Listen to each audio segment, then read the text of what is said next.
मैं आपको ड्रोन के बारे में बताऊंगा कि ड्रोन जो हैं वो किस साख्त के होते हैं और वो क्या करते हैं। एक तो ये मैं आपको बताऊंगा। उसके अलावा जो है इंडिया का मकसद क्या था। 30 के करीब ड्रोन जो है पाकिस्तान में मुख्तलिफ बड़े शहरों में गिरे हैं और इंडिया का क्या मकसद था, क्या वो अपने मकसद में कामयाब हुए हैं, ये मैं आपको बताऊंगा। उसके अलावा जो है आइंदा की क्या स्ट्रेटजी है पाकिस्तान की, ये भी मैं आपको बताऊंगा। और एक सिंध के शहर में जो ड्रोन गिरा है उसकी क्या पोजीशन थी, क्या हालात थे, ये भी मैं आपके सामने रखता हूं। और अली अमीन गंडापुर पहुंचे हैं अडयाला जेल, उनके साथ पुलिस ने क्या रवैया किया, ये भी मैं आपके सामने रखता हूं।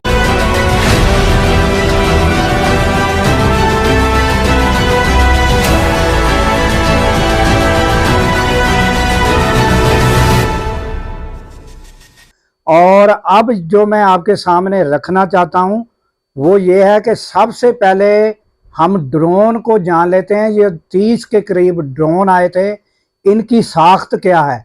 ड्रोन जो इंडिया ने भेजे गए हैं जो वो तस्लीम भी नहीं कर रहा। मैं आपको पहले इनकी साख्त बता देता हूं। ये इनकी जो चौड़ाई है वो 8 फुट होती है और इनकी लंबाई जो है 10 फुट के करीब होती है। और ये धमाका खेज मवाद जो है ये उठाकर फेंकने की सलाहियत भी होती है और जब ये खुद गिरता है तो तब भी बहुत बड़ा धमाका और वहाँ मौजूद जो है जानी नुकसानात हो सकते हैं। और ये सबसे पहले पुराने वक्तों में अगर हम 5-6 दहाइयाँ पीछे जाएं तो जब जंगें होती थी तो एक शख्स बैठकर जहाज को उड़ाता था और जाकर हमला आवर हो जाता था। वो जहाज का पायलट जो है वो भी जाँ बहक होता था और दूसरे को नुकसान पहुंचता था। अब ये इसकी जदीद शेप ये ड्रोन है और ये जो ड्रोन है अब ये आदमी के बगैर, पायलट के बगैर हैं और ये आते ही इसलिए हैं कि इन्होंने हमला करना है और हमला करने के बाद वापस इन्होंने नहीं जाना होता, तो ये आते ही इसीलिए हैं। और दूसरा, अब जो पाकिस्तान के बड़े शहरों में ये गिरे हैं, जिस तरह ये इंडिया से LOC हमारी क्रॉस की है तो इनको जैम कर दिया गया और फिर ये जो है इनका इंडिया से जो इनको मूव कर रहे थे, जो इनको कंट्रोल कर रहे थे, उनके कंट्रोल से ये बाहर हुए। और इसमें जो है ये जब ये हमारे मुल्क में दाखिल हुए तो इनका कंट्रोल जो है बैक से जो कंट्रोल कर रहे थे वो ख़त्म हो गया।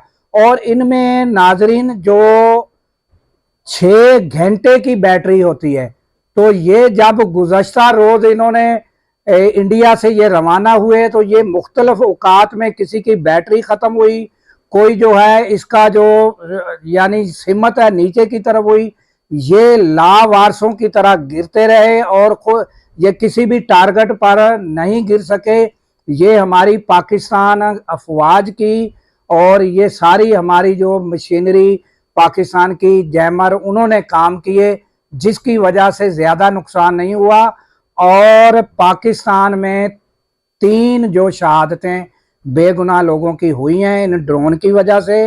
और नाजरीन ये सिंध का एक शहर है जो यानी ये उस शहर से जिसमें एंग्रो फर्टिलाइज़र एशिया की बड़ी फैक्ट्री मौजूद है, उसके नज़दीक से ये ड्रोन गुजर कर जहाँ से ये गया है, जिनके घरों के ऊपर से गया है, ये आप उन लोगों की वीडियो देखें वो बता रहे हैं। और साथ ही आपको एंग्रो फर्टिलाइज़र एशिया की बड़ी फैक्ट्री आपको नज़र आ रही है जो है हादसा होने से बचा है। और यहाँ जब ये इस एरिए में जिसे बग्गो दड़ो कहा जाता है उसमें जब ये गिरा है तो वहाँ एक बाप बेटा, जो बेटा है वो शहीद हो गया है मौके पर और जो बाप है वो हॉस्पिटल में जिंदगी मौत की जंग लड़ रहा है।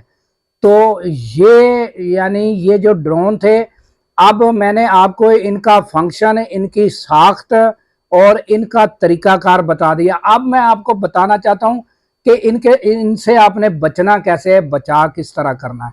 तो ये 15,000 फुट की बुलंदी तक जो है ये उड़ सकते हैं।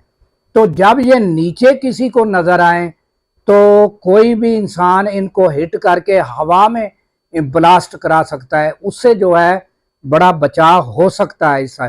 और ये जो एंग्रो फर्टिलाइजर है, जो ये आप ड्रोन जो यहाँ गिरा है सिंध के इलाके में डहरकी में, तो ये अब एंग्रो को चाहिए कि एंग्रो में सिक्योरिटी गार्ड मौजूद हैं, उन्हें ताज़ा तरीन जो है ये हिफाजती इक़दाम के तहत जो है ये उन्हें ताज़ा तरीन अपडेट और ये ड्रोन के साथ निपटने के लिए, ड्रोन से हिफाजत करने के लिए इनके अपने सिक्योरिटी गार्ड मौजूद हैं। उन्हें बताएं कि वो रात दिन अलर्ट रहें और इन्हें एयर में ही जो है हिट करें, और ताकि बहुत बड़े हादसे से बचा जा सके। और आप ये देख सकते हैं कि जहां से ये ड्रोन गुजर कर गिरा है वहां से एंग्रो फर्टिलाइजर नजर आ रही है। एंग्रो इंतजामिया को भी चाहिए कि इनके लिए हिफाजती इक़दामात, उनके पास वसाइल भी हैं, उनके सिक्योरिटी गार्ड भी मौजूद हैं, तो वो तरीकाकार उन्हें अपनाना चाहिए ताकि कोई बड़े हादसे से बचा जा सके। उसके अलावा नाजरीन, पाकिस्तान की अफवाज के पास अब जो है हमारी बारी है। ये मैं आपको पहले भी बता चुका हूं कि हमारे पास जो है यूएनओ के चार्टर के मुताबिक नाजरीन, आर्टिकल 51 के मुताबिक हम जो है अब हमला कर सकते हैं, क्योंकि उन्होंने ये दूसरे रोज भी ये जो ड्रोन भेजे हैं, ये मीडिया उनका ये दिखा रहा है कि पाकिस्तान में ये नुकसान हो गया, इस शहर में गिरा है, मीडिया बार बार उन्हें दिखा रहा है, मगर जो हुकूमत है वो तस्लीम करने के लिए तैयार नहीं है। तो हमारे बेगुनाह नहाते जो शहरी उन्होंने शहीद किए हैं, अब हमारी बारी है और ये बारी का इंडिया इंतज़ार करे, और हमारी जो अफवाज है वो पाकिस्तान की आवाम को मायूस नहीं करेगी। और ये अब हमें एक राइट मिल चुका है जंगी कवानीन के मुताबिक भी। तो ये ताज़ा तरीन नाजरीन अपडेट है। तो इसके अलावा नाजरीन, हम आपको साथ साथ जो बड़ी खबर होती है वो भी हम बताते हैं। तो अब आज अली अमीन गंडापुर अडयाला जेल पहुंचे थे मिलने के लिए, तो उनके साथ क्या रवैया हुआ, उनके साथ पुलिस ने क्या रवैया किया, ये थोड़ा सा आप एक वीडियो देख लें, फिर मैं आगे आपको बताता हूँ। चलना पड़ता है तो भाई मैं गेट पे जाऊंगा, जो प्रेसिडेंट जाने, मेरे पास कोर्ट का ऑर्डर है, उसके मुताबिक लिस्ट है, ये लिस्ट पूरा पहुंची हुई है, आप पहुंची हुई है। आप मुझे ऑर्डर दिया रोकने का, मुझे आपने रोकने का ऑर्डर दिखाया, मुझे एक तो आप वीडियो एक आपने मुझे रोकने का ऑर्डर दिखाया, आपने मुझे रोकने का ऑर्डर दिखाया मेरा, आप मुझे चीजें चेक कराएंगे, पहले आप मुझे चेक कराओ। नहीं भाई, ये पाकिस्तान है। वज़ीर आला खैबर पख्तूनख्वा हैं, अब उनको एक पुलिस वाले रोक रहे हैं और गैर कानूनी तौर पर। तो नाजरीन, ये जो मौजूदा हुकूमत में हालात ये हैं कि किसी एमएनए की रिस्पेक्ट पुलिस के हाथों नहीं बची, उन्होंने पुलिस ने एमएनए को भी बेइज्जत किया है, अब वज़ीर आला उसको भी रोका हुआ है, और पोजीशन ये है कि वो ज़बरदस्ती उनको समझाने हुए वो जेल तक पहुँचे हैं। अब उनकी मुलाकात हुई या नहीं हुई, जब ये मैं वीडियो रिकॉर्ड करा रहा हूँ उस टाइम तक तो वो जेल के बाहर खड़े थे। अब जब वीडियो रिकॉर्ड होगी तो पता नहीं उनकी मुलाकात होती है या नहीं होती।